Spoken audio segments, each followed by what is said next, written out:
Hello my friends, welcome to comics my life channel. और आज हम आपके सामने पेश करने जा रहे हैं एक कॉमिक्स रचना। असल में ये कॉमिक्स हमारे पृथ्वी पर जीवन की शुरुआत कैसे हुई, मानव कैसे आया, आज जानवर कैसे आए, उसकी उत्पत्ति के बारे में ये कॉमिक्स हमें बताती है। तो चलिए शुरू करते हैं इस कॉमिक्स को। आप चैनल पर फर्स्ट टाइम आए हैं तो चैनल को सब्सक्राइब कर लीजिए ऐसी ऑसम कॉमिक्स के लिए। चलिए शुरू करते हैं। रचना, ये देखिए कवर फर्स्ट।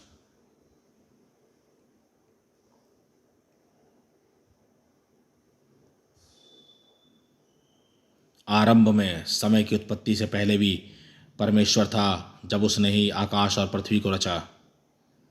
यह तीन व्यक्तित्व में समाहित है, सह समकक्ष, सह शाश्वत, परंतु जिसका सार मिलकर एक में पूर्णता पाता है। परमेश्वर अकेला नहीं था, वह स्वयं में सामंजस्यपूर्ण प्रेम के साथ स्वयं में समागम करता था और उसने ही आकाश और पृथ्वी को रचा। तब परमेश्वर ने कहा उजियाला हो, तो उजियाला हो गया। परमेश्वर ने उजियाले को देखा कि अच्छा है, और परमेश्वर ने उजियाले को अंधकार से अलग कर दिया। परमेश्वर ने ही उजाले को दिन और अंधकार को रात कहा। तब सांझ हुई और फिर भोर हुई, इस प्रकार पहला दिन हो। फिर परमेश्वर ने कहा जल के बीच में एक ऐसा अंतर हो कि जल दो भाग हो जाए। तब परमेश्वर ने एक अंतर बनाकर उसके नीचे के जल और उसके ऊपर के जल को अलग अलग कर दिया, और वैसा ही हुआ। परमेश्वर ने इस अंतर को आकाश कहा।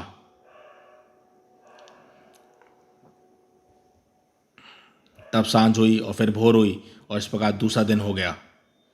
फिर परमेश्वर ने कहा कि आकाश के नीचे का जल एक स्थान में इकट्ठा हो जाए, सूखी भूमि दिखाई दे। फिर वैसा ही हो गया। परमेश्वर ने सूखी भूमि को पृथ्वी कहा, और जल इकट्ठा हुआ उसने पृथ्वी कहा। मैं परमेश्वर ने देखा कि अच्छा है। फिर परमेश्वर ने कहा पृथ्वी के से हरी घास और छोटे छोटे पेड़ और फलदायी वृक्ष भी, जिनके बीज उन्हीं में एक एक जाति के अनुसार पृथ्वी पर उगें, और वैसा ही हो गया।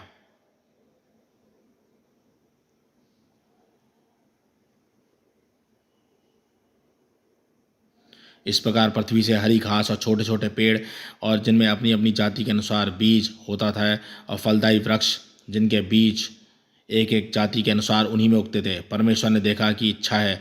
तब सांझ हुई और फिर भोर हुई, और इस प्रकार तीसरा दिन हो गया। सृष्टि की उत्पत्ति के चौथे दिन परमेश्वर ने सूर्य, चंद्रमा और तारागणों की रचना की, एक विस्तृत जगत की। फिर परमेश्वर ने कहा कि दिन को रात से अलग करने के लिए आकाश के अंदर में ज्योतियाँ हों, और वे चिन्ह हों, और नियत समय और दिनों के वर्षा के कारण हों, और वे ज्योतियों और आकाश के अंतर में पृथ्वी पर प्रकाश देने वाली भी ठहरें, और वैसा ही हो गया। तब परमेश्वर ने दो बड़ी ज्योतियाँ बनाईं।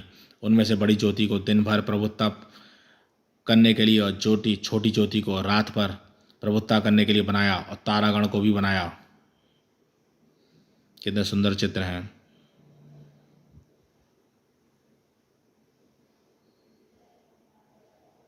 परमेश्वर ने उनको आकाश में अंतर इसलिए रखा कि वे पृथ्वी पर प्रकाश हैं तथा दिन और रात में प्रभुत्ता करें, और उजाले को अंधियारे से अलग करें। और परमेश्वर ने देखा कि अच्छा है, और तथा सांझ हुई फिर भोर हुआ, इस प्रकार चौथा दिन हो गया।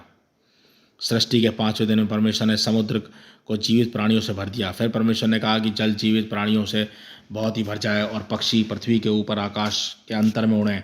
इसलिए परमेश्वर ने जाति जाति के बड़े बड़े जल जंतुओं को तथा सब जीवित प्राणियों को भी सृष्टि की, जो चलते फिरते हैं, जिनसे जल बहुत भर गया है। एक एक जाति के उड़ने वाले पक्षियों को भी सृष्टि की। समुद्री जीव, आकाशीय जीव। और परमेश्वर ने देखा कि अच्छा है। परमेश्वर ने यह कहकर उनको आशीष दिया कि फूलो और फलो, और समुद्र के जल में भर जाओ, और पक्षी पृथ्वी पर बढ़ें।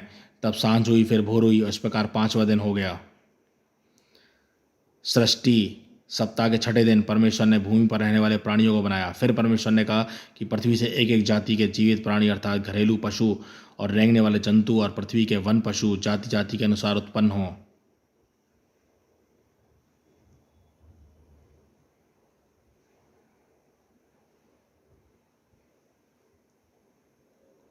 और वैसा ही हुआ। इस प्रकार परमेश्वर ने पृथ्वी के जाति जाति के वन पशुओं को, और जाति जाति के घरेलू पशुओं, और भिन्न भिन्न प्रकार के सब रेंगने वाले जंतुओं को बनाया।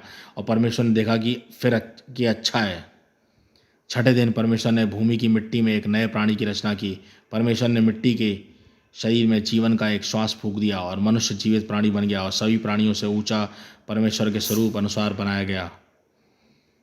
परमेश्वर ने जब इस नए प्राणी को मनुष्य कहा और उसे आदम नाम दिया, परमेश्वर ने जो कुछ बनाया सबको देखा और कहा यह बहुत अच्छा है।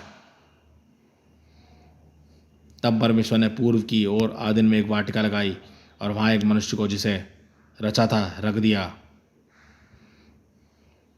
वाटिका के वृक्ष में देखने में जितने मनोहर थे उनके फल खाने में अच्छे थे। पृथ्वी से कोहरा उठता था जिससे भूमि की सारी सतह खिंच जाती थी और उस वाटिका से एक नदी निकलती थी। परमेश्वर ने मनुष्य को रचा और उसने मनुष्य को करने के लिए काम किया कि वाटिका की देखभाल करे। वाटिका के बीच दो वृक्ष लगे थे। एक वृक्ष जीवन का वृक्ष था और अनंत जीवन प्रदान करने वाला था। एक वृक्ष भले या बुरे के ज्ञान का वृक्ष था। परमेश्वर ने मनुष्य को आज्ञा दी कि वह वाटिका के सभी वृक्षों के फल खा सकता है, पर साथ ही एक गंभीर चेतावनी भी दी। परमेश्वर ने मनुष्य को आज्ञा दी कि वाटिका के सभी वृक्षों को फल खा सकता है, पर साथ ही गंभीर चेतावनी भी दी।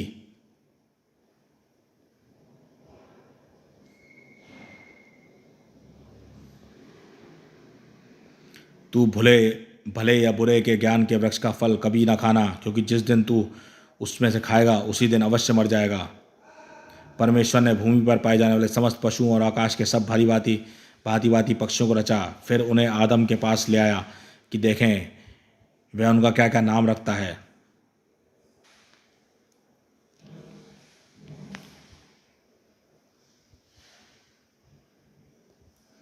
प्रत्येक दिन आदम परमेश्वर से बातचीत करता था और परमेश्वर की संगति का आनंद उठाया करता था। परंतु जब आदम ने प्राणी युग्मों को देखा तो उसको अनुभूति हुई कि उसके संग कोई उपयुक्त साथी नहीं है। परमेश्वर ने आदम से इस इच्छा को देखा तो वह जान लिया कि उसका अकेला रहना अच्छा नहीं है। तब परमेश्वर ने सृष्टि की अपनी योजना के अगले चरण को प्रकट किया। परमेश्वर ने आदम को गहरी निद्रा में डाल दिया और जब वह गहरी नींद में था तो परमेश्वर ने एक पसली निकाल ली और उस पसली से परमेश्वर ने प्रथम नारी का सृजन किया और परमेश्वर ने उस स्त्री के आदम के पास ले गया। वह स्त्री उसके लिए पूर्ण रूप से उपयुक्त साथी थी। आदम ने अपनी सुंदर पत्नी का नाम हव्वा रखा। परमेश्वर स्त्री को आदम के पास लाया और उसी प्रकार परमेश्वर ने सृष्टि के प्रथम विवाह को संपन्न किया और आदम स्त्री के सुंदर रूप में परमेश्वर द्वारा प्रदान किए इस अवर्णनीय उपहार से अत्यधिक प्रसन्न था। गिराए गए स्वर्गदूतों में से एक शैतान परमेश्वर की महान योजना को नष्ट करने की कोशिश में लग गया और वह परमेश्वर के सुंदर कार्य को नष्ट करने के लिए उपयुक्त अवसर की प्रतीक्षा करने लगा और वह वाटिका में सर्प द्वारा प्रवेश कर हव्वा से बातें करने लगा। सबसे पहले उसने परमेश्वर की कथन पर प्रश्न चिन्ह लगाने की चेष्टा प्रारंभ की। उसने कहा, क्या यह सत्य है कि परमेश्वर ने कहा है कि तुम इस वाटिका के किसी भी वृक्ष का फल न खाना? हव्वा ने उसे इस बात से पूरी तरह अवगत थी कि परमेश्वर ने उससे क्या कहा है। उसने उस बात का सर्प के सामने दोहरा दिया कि इस वाटिका के वृक्षों के फल हम खा सकते हैं, परंतु जो वृक्ष वाटिका के बीच में है उसके फल के विषय में परमेश्वर ने कहा है कि ना तो उसको खाना ना उसको छूना, नहीं तो मर जाओगे। तब शैतान ने पूरी तरह से झूठ का सहारा लेते हुए हव्वा को परमेश्वर के ईश्वर तत्व और स्वरूप पर संदेह करने के लिए उकसाने का निश्चय किया। तुम नहीं मरोगी। परमेश्वर स्वयं जानता है कि जिस दिन तुम उसका फल खाओगे उसी दिन तुम्हारी आंखें खुल जाएंगी और तुम भले बुरे का ज्ञान पाकर परमेश्वर के तुल्य हो जाओगे। यह फल खाने के लिए अच्छा और देखने में मनोहर है, साथ ही इससे ज्ञान प्राप्त हो सकता है। देखो मैंने इसे खाया है और नहीं मरी, तुम भी खाओ और तुम भी ज्ञान से परिपूर्ण हो जाओगे। यह मैंने क्या कर डाला? ओहो नहीं। और इसी क्षण आदम और हव्वा ने प्रथम बार लज्जा का अनुभव किया और परमेश्वर की प्रेमपूर्ण आज्ञा का उल्लंघन करने का पाप। बाइबल में एडम और ईव नाम से आते हैं इनके नाम। मैंने ऐसा अनुभव पहले कभी नहीं किया। मैं स्वयं को बुरा और शर्मिंदा महसूस कर रही हूँ। आदम और हव्वा अंजीर के पत्ते जोड़ जोड़ कर स्वयं को और अपनी नग्नता को ढकने का प्रयास करने लगे। तब वाटिका के दिन के ठंडे समय उन्हें परमेश्वर के चलने फिरने का शब्द सुनाई दिया और वह भागकर वृक्षों के बीच में छिप गए। मैं तेरा शब्द वाटिका में सुनकर डर गया हूँ, क्योंकि मैं नंगा था इसलिए छिप गया। किसने तुझे कहा था कि तू नंगा है? किस वृक्ष का फल खाने को मैंने तुझे मना किया था, क्यों तूने उसका फल खाया? जिस स्त्री को तूने मेरे संग रहने को दिया था उसी ने उस वृक्ष का फल मुझे दिया और मैंने खाया। तूने ये क्या किया? सर्प ने मुझको बहका दिया था। उसने कहा था कि मैं नहीं मरूंगी और मेरे तुल्य हो जाऊंगी। उसने मुझसे झूठ बोला। तूने यह जो किया है उसके कारण तू समस्त पशुओं से अत्यधिक श्रापित है। तू पेट के बल चला करेगा और जीवन भर मिट्टी चाटता रहेगा। मैं तेरे और इस स्त्री के बीच बैर उत्पन्न करूंगा। मैं तेरे और स्त्री के वंश के बीच बैर उत्पन्न करूंगा। मुझे वह तेरे सर को कुचलेगा और तू उसकी एड़ी को डसेगा।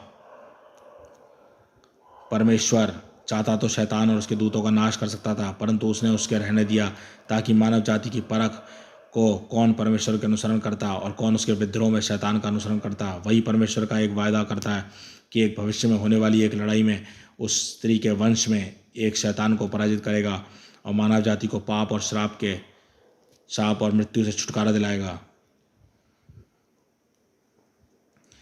पाप का अभिशाप जब मानव जाति में क्रियाशील और जीवित हो उठा, मैं तेरी पीड़ा और तेरे गर्भवती होने से दुख को अत्यधिक बढ़ाऊंगा। तू अति वेदना सहकर संतान उत्पन्न करेगी, फिर भी तेरी लालसा तेरे पति के लिए होगी और वह तुझ पर प्रभुत्ता करेगा, क्योंकि तूने अपनी पत्नी की बात मानकर उस वृक्ष का फल खाया है। इसलिए मैंने आज्ञा देकर कहा था कि तू उनमें से ना खाना, इसलिए भूमि तेरे कारण शापित है। तू उसकी उपज जीवन पर कठिन परिश्रम के साथ खाया करेगा। तेरे लिए कांटे और उटकांटे उगाएगी। तू अपने माथे के पसीने से रोटी खाया करेगा और अंत में मिट्टी मिल जाएगा, क्योंकि तू उसी से निकाला है। तू मिट्टी तो है, अतः मिट्टी में ही मिल जाएगा। मानव इतिहास में पहली बार लहू तब बहाया जाएगा जब परमेश्वर ने दो शत्रुओं पर घात लगाकर मनुष्य के शरीर को ढांपने के लिए उन्हें चमड़े को दिया। पर इस बात का सजीव उदाहरण हो सकता है कि केवल परमेश्वर ही हमारे पापों को ढांक सकता है और लहू का बहाया इस प्रक्रिया का अनिवार्य अंग है। यह बाइबल हमें परमेश्वर के दिव्य त्रिएक रूप की झलक दिखलाती है, जहाँ परमेश्वर त्रिएक रूप में यह परिचर्चा करता है कि आगे क्या करना है। अब मानव भले और बुरे का ज्ञान प्राप्त करके हमें एक समान हो गया है। अब ऐसा ना हो कि हम हाथ बढ़ाकर जीवन वृक्ष को तोड़कर खा लें और सदा जीवित रहें। इसलिए परमेश्वर ने उसको अदन वाटिका से निकाल दिया। परमेश्वर नहीं चाहता कि वे सदा के लिए इस पापपूर्ण स्थिति में पड़े रहें। वाटिका से उन्हें निकालने के बाद परमेश्वर ने इस जीवन के वृक्ष के मार्ग का पहरा देने के लिए एक स्वर्गदूत को ज्वलमय तलवार के साथ नियुक्त कर दिया।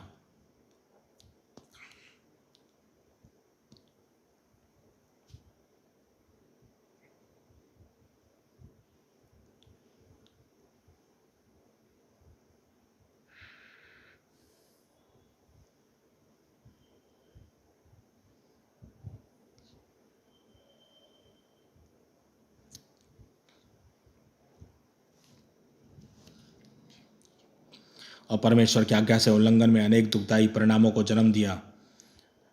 अदन की वाटिका से निकल के जाने के बाद आदम हव्वा के उसकी प्रथम संतान कैन की उत्पत्ति हुई। तत्पश्चात उसका दूसरा पुत्र हाबिल उत्पन्न हुआ। फिर आदम और हव्वा ने अन्य पुत्र पुत्रियों भी उत्पन्न किए। बड़े होने के पश्चात उन्होंने भी अपने परिवार बसाए और आदम और हव्वा परमेश्वर की प्रथम रचना के रूप में आनुवंशिक रूप से परिपूर्ण थे। परिणाम स्वरूप प्रारंभिक पीढ़ियाँ को आयु सैकड़ों वर्षों की रही। आरंभ में परिवार के सदस्य घनिष्ठ संबंधियों में विवाह करते रहते और विकार उत्पन्न करने की अतिरिक्त चीन तक वंश वाहिकाओं में नहीं आए। और बाद में परमेश्वर ने मूसा के साथ द्वारा घनिष्ठ संबंधियों में विवाह का निषेध कर दिया और साथ ही जल प्रलय के पूर्व वातावरण जल आवरण पृथ्वी को पराबैंगनी किरणों से सुरक्षित रख रहा था। इस प्रकार वातावरण अधिक स्वस्थवर्धक था। इस अदूषित आनुवंशिकता और लंबी जीवन अवधि के कारण जनसंख्या का विस्तार तेजी से हुआ।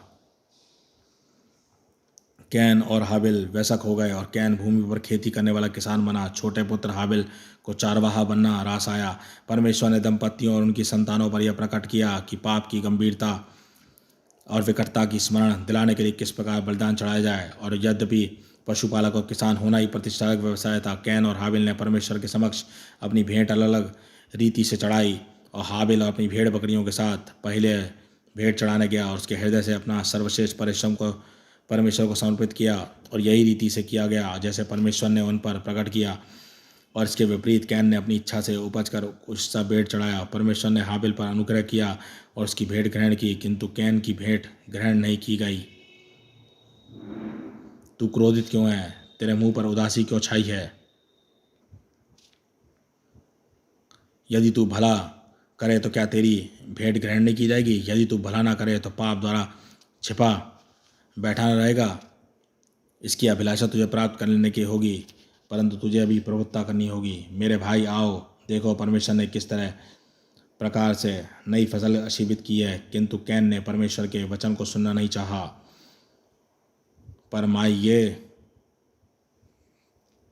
परंतु परमेश्वर ने दृष्टि से कुछ भी छिपा नहीं रहता था। हम जो कुछ भी करते हैं वैसे जनता और दिखता था। और परमेश्वर कैन के पास आया और उसने उस प्रश्न करते हुए कहा, तेरा भाई हाबिल कहाँ है? मुझे क्या मालूम, क्या मैं अपने भाई का रखवाला हूँ? ये तूने क्या किया? सुन, तेरे भाई का लहू भूमि से चिल्लाकर तेरी दुहाई दे रहा है। जब भूमि जिसने तेरे भाई का लहू तेरे हाथ से पीने के लिए अपना मुंह खोला है, उसकी ओर से तू शापित है। जब तू भूमि पर खेती करेगा तो उसकी पूरी उपज तुझे नहीं मिलेगी। कैन जिसे खेती करना भला लगता था, अब भगोड़ा और भटकने वाला बन गया। मेरा दंड सहने से बाहर है। आज के दिन तुझे भूमि पर से निकला है।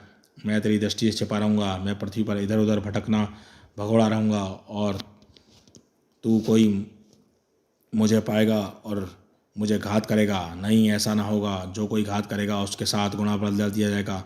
तब कैन परमेश्वर के सम्मुख से निकल आया और आदम कद के पूर्व और रहने लगा। और कैन की पत्नी गर्भवती हुई और उसने एक पुत्र को जन्म दिया जिसका नाम था हनोक था। आहा। और कैन से एक नगर बसाया और उसका एक अलग नगर, उस नगर का नाम अपने पुत्र के नाम हनोक के नाम रखा गया।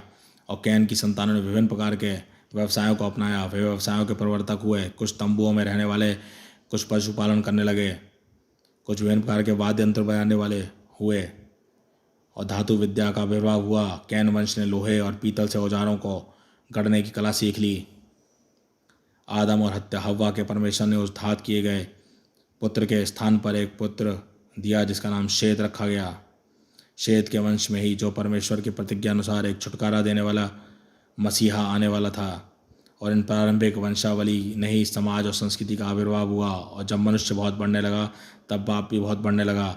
और फिर कुछ लोग कृपा प्रकट करने के लिए परमेश्वर की दुहाई देने लगे और उनकी आशा थी कि परमेश्वर ही उनसे पुनः संबंध स्थापित हो। Super book. और इस प्रकार यह वंशावली आगे बढ़ी। Heroes of the Bible. तो दोस्तों, इस तरह से जीवन की उत्पत्ति बताई गई है इसमें, इस कॉमिक्स के थ्रू। हमारे हिंदू धर्म के शास्त्रों में भी ऐसे ही बताया गया है कि दो जीव हैं जो वृक्ष पे बैठी डाल पे फल खा रहे हैं और एक जो पक्षी है उन्हें देख रहा है। और उसी हिसाब से ये आगे बंध जाते हैं जीवों में इच्छाओं के अनुसार। तो ये कॉमिक्स कैसी लगी हमें बताइएगा। चैनल पर फर्स्ट टाइम आया, चैनल को सब्सक्राइब कीजिए। देखते रहिए कॉमिक्स माय लाइफ चैनल।